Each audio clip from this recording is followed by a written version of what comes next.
Hola y bienvenidos a una nueva exploración detallada. Hoy quiero que hagamos un ejercicio de imaginación. Imaginen por un momento que el universo entero es, digamos, un inmenso coro cósmico. O sea, galaxias, planetas, las leyes de la física, ecosistemas completos, todos entonando una melodía perfectamente sincronizada. Ujú. Y en esta visión, el ser humano fue posicionado justo en medio de este escenario, con un solo propósito fundamental, que es ser el director de la orquesta. Me encanta esa imagen. Sí, es súper poética. Y bueno, hoy tenemos sobre la mesa un conjunto de documentos teológicos y textos de estudio muy densos que desglosan la visión católica sobre la creación, la dignidad humana y el famoso pecado original. Y la misión de nuestro análisis a fondo hoy es realmente fascinante, porque queremos comprender cómo este antiguo manual de usuario, por llamarlo de alguna forma, intenta explicar la condición humana actual. Exacto. Y es una arquitectura de pensamiento sumamente densa. Lo fascinante aquí es que esta metáfora del director del coro no es solo poética para ellos, ¿sabes? O sea, es la base misma de toda su cosmovisión. Claro. La idea central de estos textos es que la naturaleza entera, todo lo material, tiene como destino inmediato al ser humano, pero el ser humano tiene como destino a Dios. Ajá. Entonces, toda la creación física debía entonar alabanzas a su creador, pero siempre bajo la batuta, digamos, bajo el mando consciente de esta única criatura inteligente y libre. O sea, el universo es el coro, pero nosotros somos quienes le damos sentido y dirección a esa melodía. Totalmente. Ahora, antes de sumergirnos más en esto, quiero dejar algo muy claro desde el principio, para quienes nos escuchan hoy.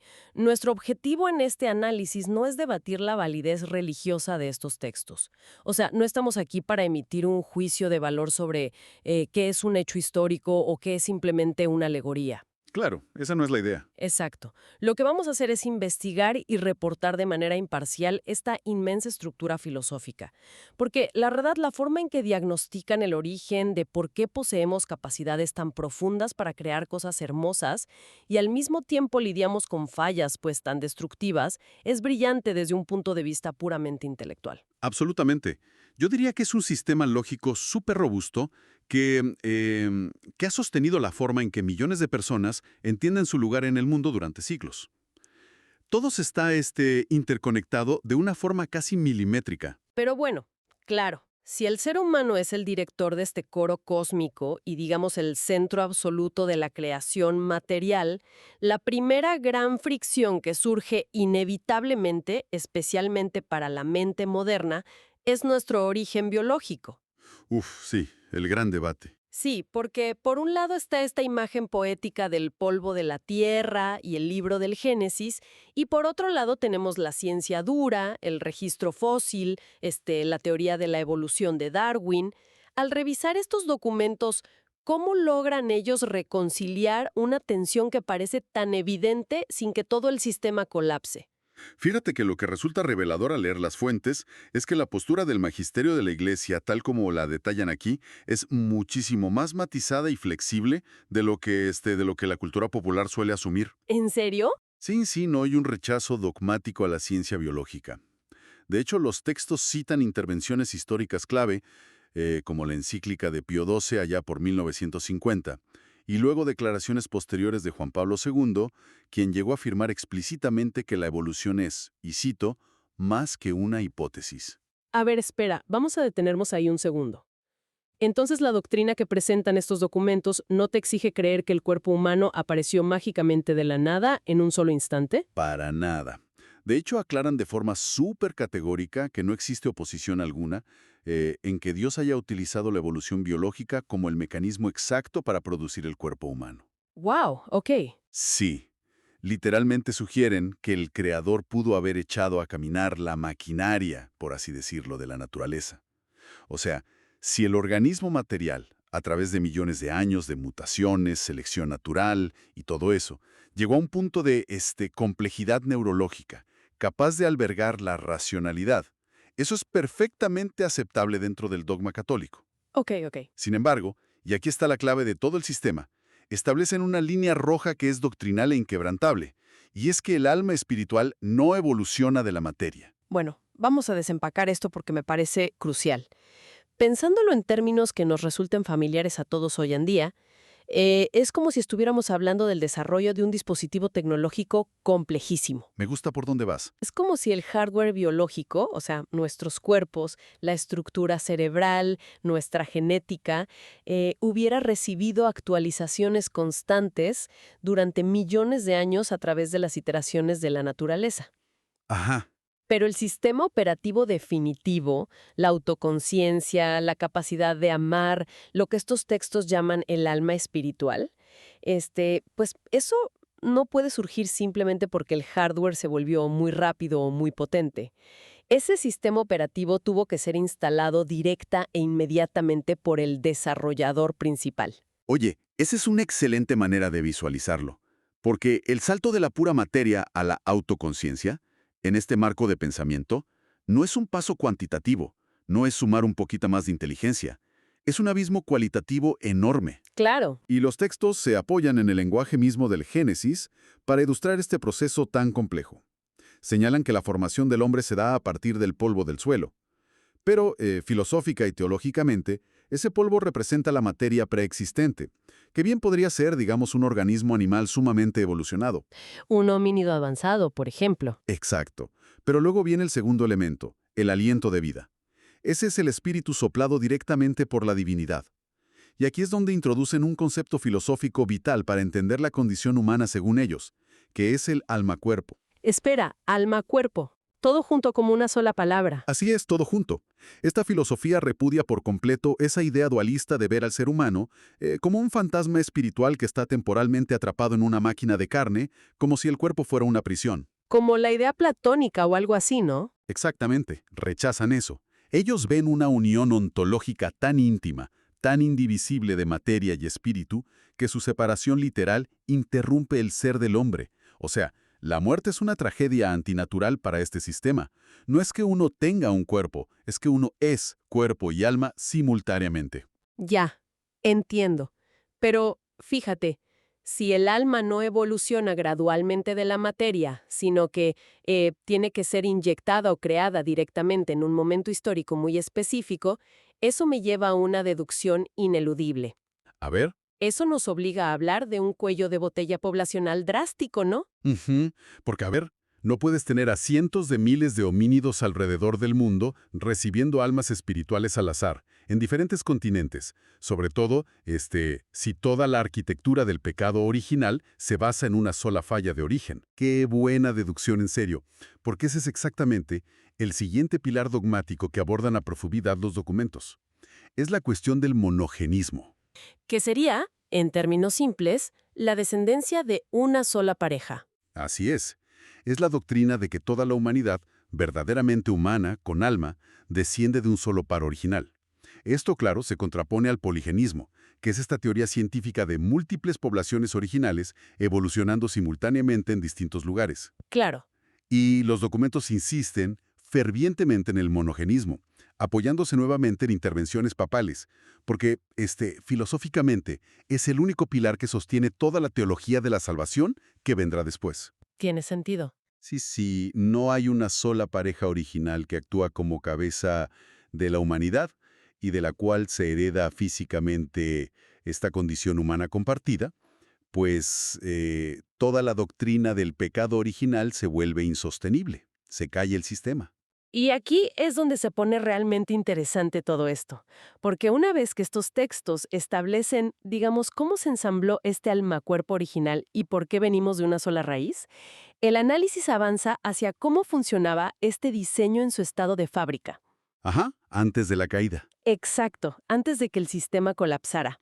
Y leyendo sobre estos dones originales que poseían los primeros humanos en el Edén, honestamente parece que tenían superpoderes. Sí, totalmente. O sea, habla de inmunidad al dolor, de no estar sujetos a la muerte física, de tener un conocimiento súper profundo sin tener que estudiar nada. Suena literalmente a la historia de origen de un superhéroe de cómics. Sí, es muy llamativo leerlo con ojos modernos, sin duda alguna.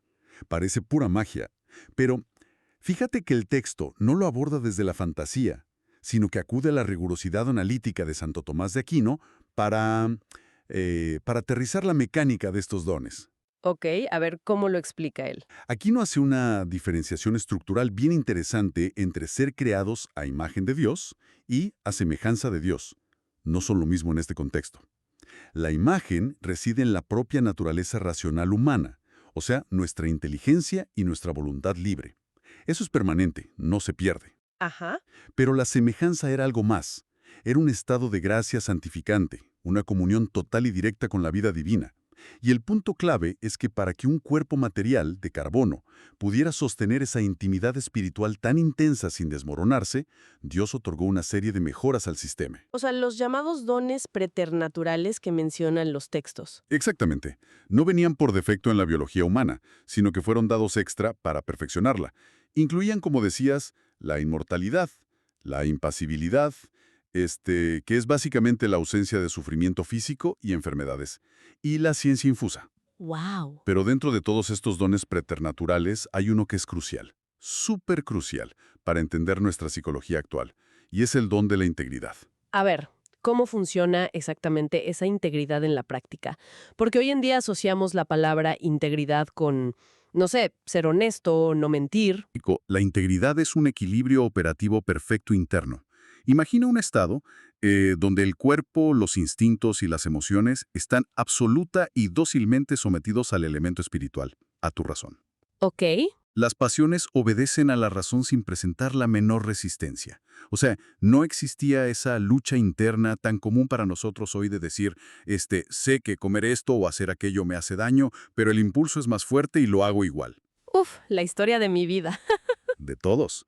En este estado original, mediante un simple acto de voluntad, el ser humano gobernaba su biología por completo. Una sincronización perfecta entre lo que quiero ser y lo que realmente hago. Exacto. Y hay algo fascinante sobre este diseño original que resalta muchísimo en el material, y creo que vale la pena mencionarlo.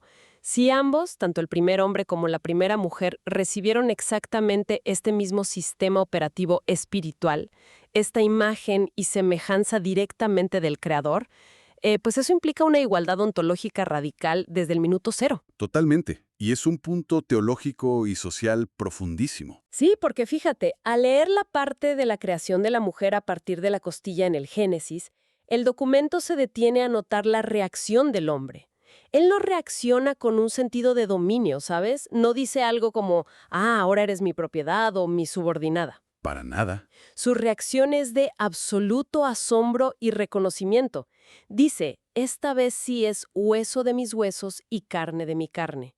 Y me parece fascinante cómo el análisis de los textos señala que esto no es solo un poema antiguo bonito, sino una declaración política y teológica explosiva para su tiempo. Es que si uno se sitúa en el panorama histórico general de la antigüedad, las normas sociales de las culturas paganas vecinas al pueblo de Israel a menudo degradaban brutalmente a la mujer, ¿no?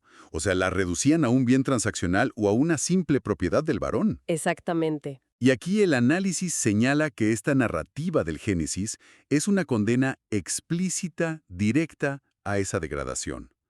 Establece que no hay ninguna diferencia en dignidad, ambos son el pináculo de la creación, ambos son los directores del coro, igualmente dotados de esa alma racional y de la misma gracia divina. Es súper poderoso verlo desde esa lente.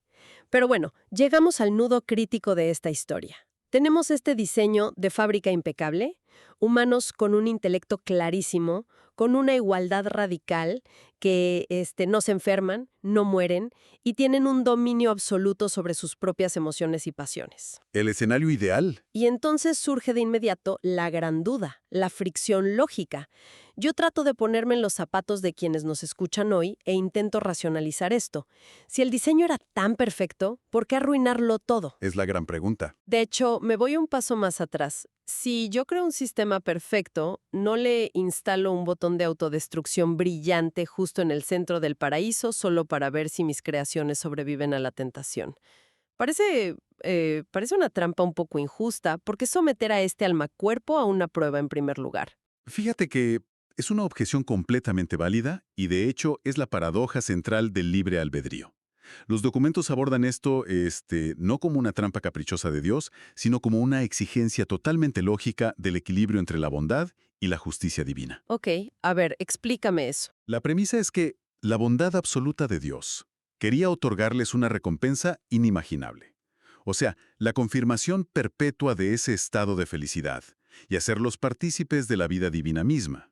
Pero, y aquí entra la otra cara de la moneda, su justicia infinita exigía que el ser humano fuera digno de ella, que la mereciera a través de una elección libre y consciente. Pero, ¿y por qué el resto de la creación cósmica no tiene que pasar por ese examen de merecimiento? Porque solo nosotros. Justamente ahí radica la distinción de tener un alma espiritual, ¿no?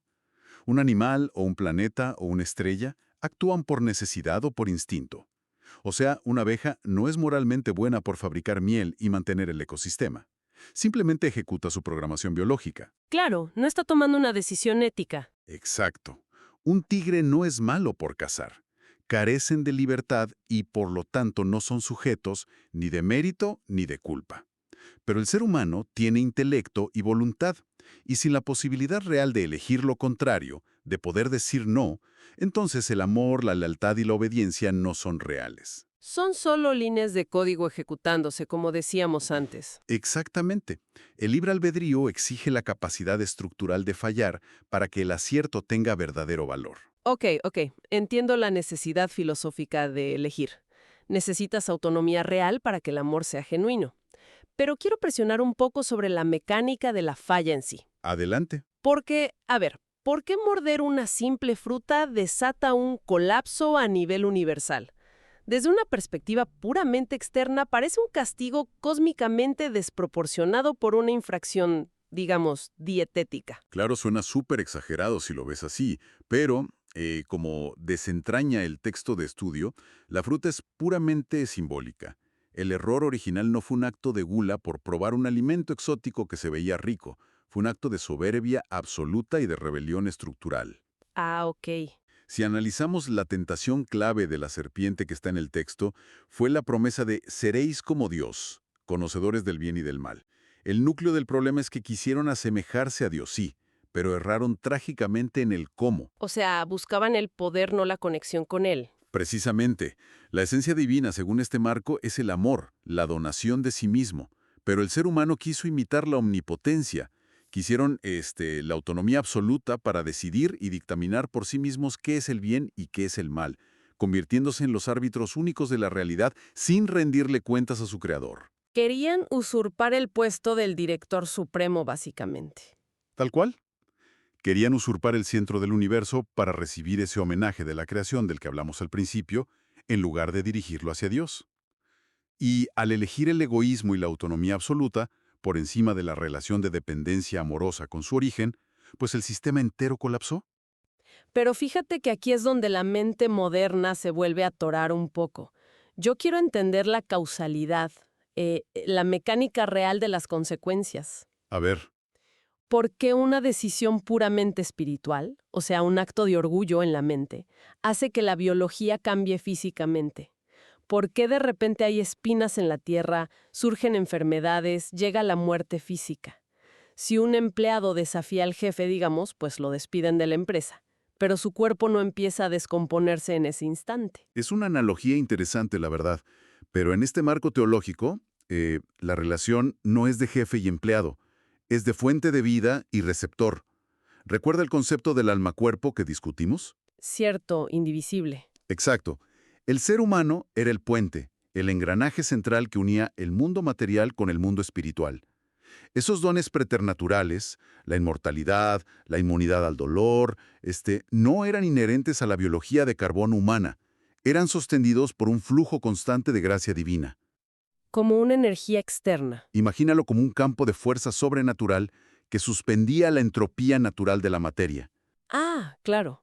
Entonces, al declarar independencia absoluta y cortar el vínculo espiritual con esa fuente, Apagas el interruptor, así de simple. Al cortar la relación con el Creador, ese campo de fuerza, esa gracia, se retira inmediatamente. Y la biología humana simplemente revierte a su estado natural por defecto. que es un organismo material sujeto a la decadencia. Exacto, sujeto a la entropía, la enfermedad y finalmente la muerte. Los documentos de hecho destacan que Dios ni siquiera tuvo que emitir un castigo activo, ¿sabes? No estaba lanzando rayos desde el cielo enfurecido. Fue una consecuencia de soltar la conexión. La naturaleza misma reaccionó a la ruptura del orden. El director del coro soltó la batuta y la orquesta entera que dependía de él para afinar con el creador, pues se salió de control. La tierra se vuelve hostil, los animales se rebelan y huyen. Y dentro del propio ser humano, me imagino, se destruye esa integridad original y surge esto que los textos llaman la concupiscencia. Exactamente. Que si entiendo bien la mecánica que acabas de explicar, es básicamente el hardware biológico tomando el control porque el software espiritual perdió sus privilegios de administrador. Oye, es una descripción perfecta de lo que es la concupiscencia. Es esa inclinación tiránica hacia el egoísmo y el placer inmediato. De repente las pasiones, los instintos de supervivencia básicos y los deseos corporales ya no obedecen dócilmente a la razón. Ya hacen lo que quieren. Sí, el ser humano sigue sabiendo lo que es correcto, su intelecto sigue ahí, pero siente una fuerza gravitacional interna fortísima que lo arrastra hacia lo opuesto. O sea, el jinete ha perdido el control del caballo por completo. Tal cual. Pero bueno, esto nos lleva directamente al concepto que creo que es el más polémico de todos hoy en día. La transmisión de este estado. Uf, sí. El tema de la herencia. Porque, a ver, para alguien que nace hoy, en pleno siglo XXI, heredar esta culpa original suena tremendamente injusto. Suena a que todos estamos pagando los platos rotos de los tatarabuelos lejanos de la humanidad. ¿Cómo justifican estos textos que un recién nacido cargue con esto? Es fundamental aclarar ese matiz, porque la teología católica, apoyándose en varios concilios y en pensadores gigantes como San Agustín, hace una diferenciación técnica muy rigurosa aquí. Distinguen entre el pecado originante y el pecado originado. A ver, explícanos bien esa diferencia porque suena a trabalengua. Sí, lo sé. El pecado originante fue el acto personal de soberbia, la rebelión activa cometida únicamente por la primera pareja. Esa fue su decisión. Pero lo que hereda el resto de la humanidad, que es el pecado originado, no es una culpa personal. Ah, ¿no? No, ningún recién nacido es considerado culpable de haberse rebelado personalmente contra Dios. Lo que se hereda es un estado de privación. O sea, naces en una naturaleza humana desprovista de aquellos dones preternaturales y de esa gracia que estaban destinados a ser transmitidos biológica y espiritualmente, si la línea de conexión no se hubiera roto. Ya, entiendo. Es como heredar una cuenta bancaria familiar que está en ceros porque los fundadores de la familia tomaron una pésima decisión financiera. Exacto. Heredas la bancarrota, naces sin los fondos, te toca empezar de cero, pero tú personalmente no heredas el crimen ni la culpa de haber vaciado la cuenta. Es una excelente metáfora. Naces sin esa semejanza original, sin ese campo de fuerza del que hablábamos, y con la concupiscencia instalada como el nuevo estado por defecto del sistema operativo. ¡Qué fuerte! Pero claro, ningún gran marco teológico ni ninguna buena historia, la verdad, se queda solo en el diagnóstico de la tragedia. No, para nada. Todo este inmenso colapso cósmico requiere un plan de rescate. Y me di cuenta de que los textos dedican una parte sustancial a explicar cómo la arquitectura divina comienza a reparar este error desde el instante mismo en que ocurre. Así es, no terminan desesperanza ni mucho menos. El texto del Génesis, fíjate, inmediatamente después de detallar la caída, introduce lo que la teología llama el protoevangelio, que significa literalmente la primera buena noticia. ¿Ok? Es una promesa de redención insertada en el mismo momento del juicio, donde se anuncia que el linaje de la mujer finalmente aplastará la cabeza de la serpiente, restaurando el orden perdido. Y para explicar cómo se ejecuta este rescate a lo largo del tiempo, los documentos traen a la mesa a pensadores fascinantes de los primeros siglos como San Ireneo y mencionan su concepto de la recapitulación. Sí, es una de las teologías más hermosas de la antigüedad, en mi opinión. Ireneo explica que el plan de rescate no era simplemente borrar el error con un chasquido de dedos mágico, sino rehacer la historia desde adentro. Presenta a Cristo como el nuevo Adán. Ajá. Y la lógica es asombrosa. Si el primer ser humano, siendo la cabeza de toda la humanidad, arruinó el diseño original por un acto de soberbia, desobediencia y búsqueda de poder, el nuevo Adán recapitula la humanidad. O sea, la reinicia. Exacto. Asume esa naturaleza humana rota y vuelve a trazar el camino, pero esta vez reparando la caída mediante sus opuestos exactos. O sea, una obediencia absoluta, la renuncia total al poder mundano y una humildad llevada hasta la muerte. Es súper interesante esto porque, fíjate, Resuena muchísimo con nuestra psicología actual y cómo consumimos historias hoy en día, en el cine o en los libros. ¿En qué sentido? Pues es básicamente el arco de redención definitivo en la narrativa moderna, ¿no?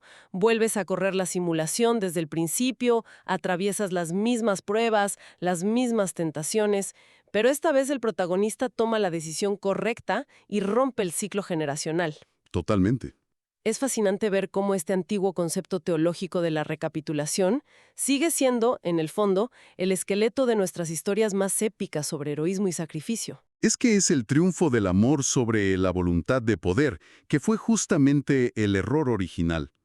Y bueno, dentro de toda esta enorme maquinaria de rescate, el texto también menciona una excepción histórica muy específica y dogmática que es crucial para la visión católica. Me refiero a la figura de María. Claro, el famoso dogma de la Inmaculada Concepción. Correcto. Y la mecánica teológica detrás de esto es súper precisa. Argumentan que para que el Redentor pudiera encarnarse e ingresar al mundo físico, necesitaba una morada digna. Un punto de anclaje que no estuviera contaminado por esta bancarrota original de la que hablábamos. Ajá. Por lo tanto, la Virgen María fue la única excepción histórica a la regla general de la transmisión. Fue preservada, o sea, se mantuvo inmune de este estado de privación desde el primer instante de su existencia, recibiendo preventivamente los méritos de ese plan de rescate. ¡Wow! En este marco, ella no es solo un personaje histórico importante. Representa em, el modelo prístino de la humanidad totalmente restaurada, demostrando cómo se veía y cómo funcionaba el diseño original antes de la caída. Es un recorrido verdaderamente monumental el que hemos hecho. O sea, empezamos imaginando un coro cósmico. Pasamos por la mecánica evolutiva de este alma-cuerpo. Vimos cómo el ansia de poder colapsó la biología misma y terminamos analizando un plan de redención a escala universal. Un viaje completo. Y la verdad, para sintetizar todo el inmenso valor de lo que hemos explorado hoy, me parece extraordinario cómo esta arquitectura filosófica, mucho más allá de simplemente narrar un acontecimiento remoto en el jardín del Edén, funciona en la práctica como un diagnóstico sorprendentemente agudo y actual de la dualidad humana. Estoy de acuerdo. Es un diagnóstico detallado de la profunda tensión antropológica en la que vivimos todos nosotros, todos los días. Totalmente.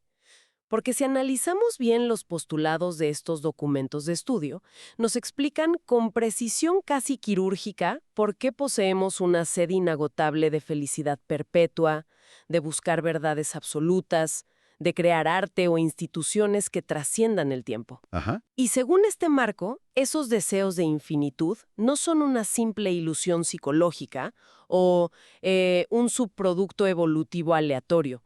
Son el eco persistente de nuestra vocación sobrenatural original, la nostalgia de ese destino superior para el que el hardware fue adaptado y el software fue instalado. Exacto.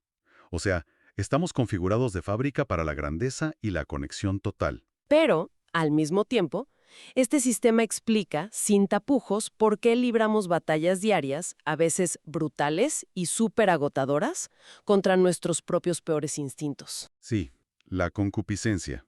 ¿Por qué procrastinamos? ¿Por qué somos egoístas? ¿Por qué traicionamos nuestros propios ideales morales? Ese es el efecto directo de la concupiscencia. El intelecto sabe hacia dónde debe dirigir el coro, pero el cuerpo y las pasiones tiran con fuerza en sentido contrario. Creo que es un sistema que nos da un lenguaje súper profundo para entender nuestra propia frustración. Y yo creo que esa es justamente la fuerza duradera de esta teología. Más allá de las creencias de cada quien, ofrece un mapa coherente que le da sentido a esa experiencia universal de sentirnos simultáneamente como reyes caídos y bestias aspiracionales. Reyes caídos y bestias aspiracionales, me encanta esa frase. Y bueno, para ir cerrando nuestra exploración de estos documentos, quiero dejar a quienes nos escuchan con una reflexión final, que me pareció potentísima al leer las conclusiones del material. A ver, compártela. Los autores citan a San Agustín y su famosísima frase escrita hace más de 1500 años que dice: «Nos hiciste, Señor, para ti, y nuestro corazón está inquieto hasta que descanse en ti». Un clásico. Sí, y si tomamos todo el mapa que acabamos de trazar y consideramos que gran parte de la ansiedad paralizante de la vida moderna, nuestra persecución constante de logros profesionales, nuestra obsesión por acumular estatus, por buscar validación efímera en pantallas y redes sociales, o nuestra necesidad de aturdirnos con distracciones constantes? Todo lo que nos agobia hoy. Exacto. Si todo eso pudiera ser simplemente un síntoma visible de esta antigua concupiscencia intentando llenar un vacío infinito con cosas finitas, o si es la pura nostalgia por la pérdida de nuestra integridad original, valdría la pena hacernos una pregunta muy profunda. ¿Cuál sería? ¿Cómo cambiaría nuestra forma de enfrentar nuestras propias fallas diarias? Y sobre todo, ¿cómo cambiaría nuestra paciencia frente a las fallas de los demás si en lugar de verlas como simples fracasos personales o deficiencias modernas, las viéramos con compasión, como el eco de un sistema interno que lleva milenios intentando ser reparado? Es un pensamiento profundo para llevarse y explorar por cuenta propia. Hasta la próxima exploración.